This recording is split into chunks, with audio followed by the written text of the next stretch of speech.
صلاح الدین ایوبی کے بارے میں بات کرنے سے پہلے یہ ویسے تو اس کی زندگی کے ابتدائی ایام مختلف جگہوں پہ بتائے گئے ہیں، لیکن اصل جو کہانی ہے وہ شروع ہو جاتی ہے 23 مارچ 1169، یعنی 1169، یعنی 23 مارچ کو پاکستان بنا اور 23 مارچ 1169 کو صلاح الدین ایوبی کو مصر کا وائس رائے یعنی گورنر اور افواج کا کمانڈر ان چیف بنا دیا گیا، یعنی آرمی چیف بنایا۔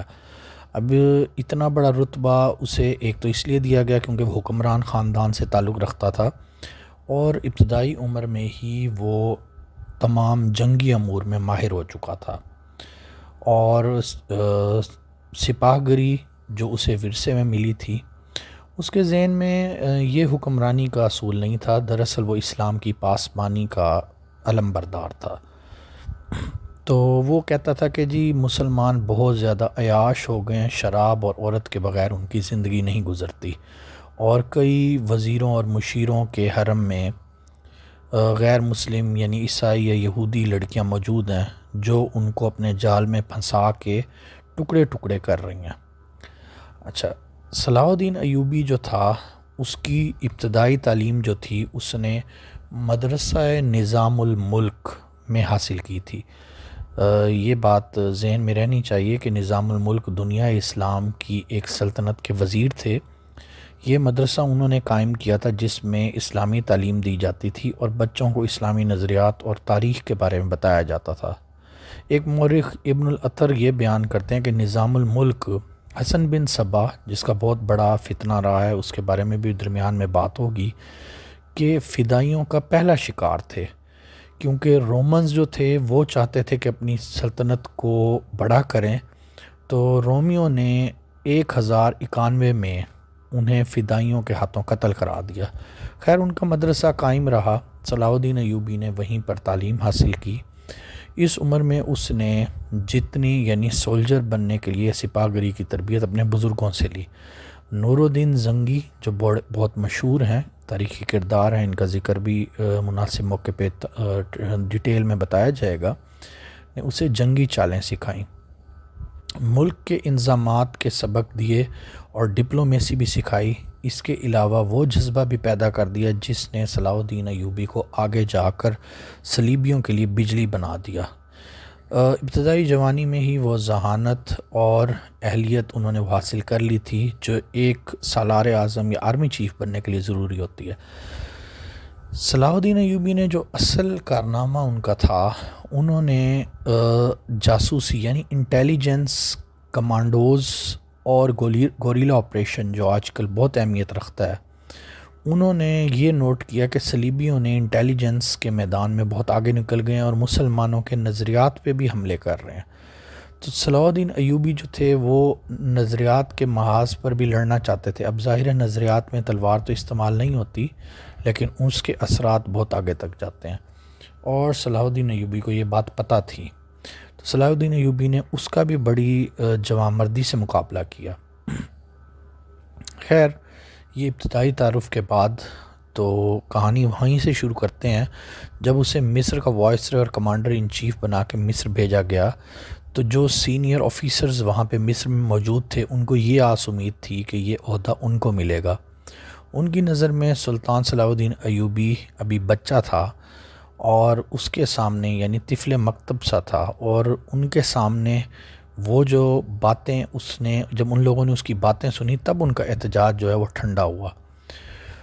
تاریخی مورخ یا ہسٹورین لین پول کے مطابق صلاح الدین ایوبی ڈسپلن کے معاملے میں بہت ہی زیادہ سخت ثابت ہوا۔ وقت نے ثابت کیا وہ تفریح، جسمانی عیاشی، ان تمام چیزوں کو وقت کا ضیاع سمجھتا تھا۔ مصر کا وائس رائے بن کر جب وہ گیا تو اس کا مقصد کیا تھا؟ اس نے کہا خدا نے مجھے مصر کی سرزمین دے دی ہے، فلسطین بھی مجھے ضرور عطا کرے گا۔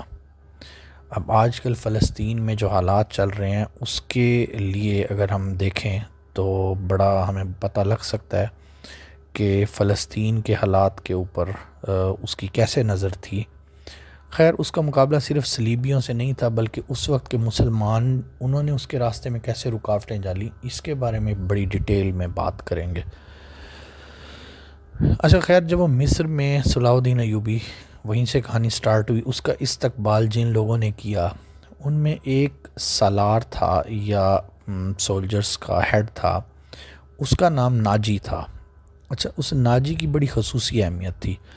ایوبی نے سب کو سر سے پاؤں تک دیکھا۔ وہ جب آیا تو اس کے ذہن میں یہی تھا کہ میں جس طرح پیار محبت سے ان سب کو اپنا بناؤں گا۔ جو پرانے آفیسرز تھے ان کی نظروں میں طنز بھی تھا، اور طنز کی وجہ یہ تھی کہ وہ صرف نام سے جانتے تھے صلاح الدین ایوبی کو، کہ یہ حکمران خاندان کا ہے اور اپنے چچا کا جانشین ہے۔ یہ بھی جانتے تھے نور الدین زنگی کے ساتھ اس کا تعلق ہے۔ ان کی نگاہوں میں صلاح الدین ایوبی کی اہمیت صرف یہی تھی کہ ایک بڑے خاندان سے آیا تھا، اور اسے اہمیت اس وجہ سے دے رہے تھے کہ وہ مصر کا وائس رائے بن کے آیا تھا۔ اس کے علاوہ ان کی نظر میں اس کی کوئی وقت نہ تھی۔ ایک بہت بوڑھے آفیسر نے اپنے ساتھ کھڑے آفیسر کے کان میں کہا، یہ تو بچہ ہے، اسے ہم پال لیں گے، یعنی دوسرے لفظوں میں جو ہم چاہیں گے ہم اپنی مرضی کریں گے، یہ کیا کر سکتا ہے۔ خیر، مورخ یہ نہیں بتاتے کہ صلاح الدین ایوبی کو لوگوں کی نظروں کا اندازہ ہوا یا نہیں ہوا، لیکن استقبال کرنے والے سارے بوڑھوں کے ہجوم میں وہ بچہ ہی لگ رہا تھا۔ ناجی جب اس کے سامنے مسافے کے لیے جھکا تو ایوبی کے ذہن میں تبدیلی آ گئی۔ ایوبی اس سے ہاتھ ملانا چاہتا تھا، لیکن ناجی جو اس کے باپ کی عمر کا تھا وہ خوش آمدیوں کے انداز میں جھکا۔ اس نے پھر ایوبی سے بغل گیر ہوا، پھر اس کی پیشانی چوم کر کہا، میرے خون کا آخری قطرہ بھی آپ کی حفاظت کرے گا، میرے پاس آپ زنگی کی امانت ہو۔ جبکہ صلاح الدین ایوبی نے جواب میں کہا، میری جان اسلام سے زیادہ قیمتی نہیں ہے، تو عظمت اسلام کے لیے اپنا آخری قطرہ بھی جسم کا سنبھال کے رکھیے ناجی صاحب۔ خیر، جب ناجی صرف اس بات پہ مسکرائے جیسے ایوبی نے کوئی لطیفہ سنا دیا ہو۔ صلاح الدین ایوبی اس تجربہ کار سالار کی مسکراہٹ کو سمجھ تو نہ سکا، کیونکہ ناجی جو تھا وہ فاطمی خلافت کے بارے میں اس وقت سے وہ وہاں موجود تھا۔ اس کے پاس تھی جو فوج موجود تھی 50,000 کی تھی، اور وہ سارے کے سارے سوڈانی تھے۔ تو یہ جو فوج تھی یہ ناجی کا ہتھیار تھی، یعنی دوسرے لفظوں میں اس 50,000 کی فوج کی وجہ سے وہ ایک طرح سے بادشاہ بنا ہوا تھا، اس کے پاس بہت طاقت تھی، اور جو سوڈانی باڈی گارڈز تھے وہ ہر وقت اس کے پاس موجود ہوتے تھے۔ اب اسے اس دور کا بادشاہ ساز بھی کہا جاتا تھا، یعنی جس کو چاہتا تھا بادشاہت میں بنا دیتا تھا، جس کو چاہتا تھا بگاڑ دیتا تھا۔ تو اس نے صلاح الدین ایوبی کو دیکھا تو اس کے چہرے پہ بالکل اس طرح مسکراہٹ آ گئی جیسے ایک انتہائی چھوٹے سے بچے کو دیکھ کے آتی ہے۔ ایوبی کو تو نہ سمجھ آئی، لیکن اس کے لیے اہم بات یہ تھی کہ ناجی کے پاس 50,000 گارڈز تھے، کمانڈرز تھے، اور صلاح الدین ایوبی کو اس فوج کی ضرورت تھی۔ تو ایوبی نے کہا، جب ایوبی کو یہ کہا گیا آپ آرام کریں، تو ایوبی نے کہا کہ میرے اوپر جو ذمہ داری ڈالی گئی ہے وہ مجھے بیٹھنے نہیں دے گی۔ خیر، صلاح الدین ایوبی کے ساتھ لمبے تڑنگے جو قوی ہیکل باڈی گارڈز سے جس محل کے تھے وہ کھانے کی طرف اس کو لے کے جانے لگے، تو ان گارڈز کے ہتھیار، ان کے قد بت یا ہائٹ دیکھ کے اس کے چہرے پہ رونق آ گئی، لیکن رونق اسی وقت ختم ہو گئی جب وہ داخل ہوا تو وہاں چاروں طرف محل میں نوجوان لڑکیاں موجود تھیں، خوشنما ٹوکریوں میں پھول پتیاں وہاں بکھیری جا رہی تھیں۔ تو یہ وہی طریقہ کار لگا ایوبی کو جس طریقہ کار میں مغل بادشاہوں کے ساتھ ان کو استقبال کیا جاتا تھا۔ صلاح الدین ایوبی نے کہا، صلاح الدین ایوبی پھولوں کی پتیوں کو مسلنے نہیں آیا۔ ایوبی نے مسکراہٹ سے، ہلکی سی مسکراہٹ سے کہا۔ تو ناجی نے کیا جواب دیا، ہم حضور کے راستے میں آسمان سے تارے بھی نوچ کر بچھا سکتے ہیں۔ جبکہ ایوبی نے جواب دیا، اگر میری راہ میں کچھ بچھانا ہے تو ایک ہی چیز ہے جو میرے دل کو بھاتی ہے۔ تو جس پہ وہاں پہ ناجی نے کہا، آپ بتائیں آپ کے دل کو کیا بھاتی ہے، ہم وہ چیز کا بھی بندوبست کر لیں گے۔ تو جواب دیا، صلیبیوں کی لاشیں۔ جیسے ہی ایوبی نے جواب دیا تو اس وقت فوری طور پر مسکراہٹ جو ہے وہ چہرے سے ختم ہو گئی۔ اس نے کہا، مسلمانوں کی زندگی جو ہے وہ پھولوں کی سیج نہیں ہے، صلیبی ہماری سلطنتوں کو اندر اندر کھا رہے ہیں، ہماری عورتوں کی عزتیں لوٹ رہے ہیں۔ فلسطین کے اندر جو ان کے اوپر ظلم روا رکھا ہوا ہے، جیسے آج کے زمانے میں ظلم ہو رہا ہے، اس وقت بھی وہ ظلم ہو رہا تھا، اور میرا کام ہے اس فلسطین کو آزاد کرانا۔ کاش آج بھی کوئی ایوبی اس طرح آئے۔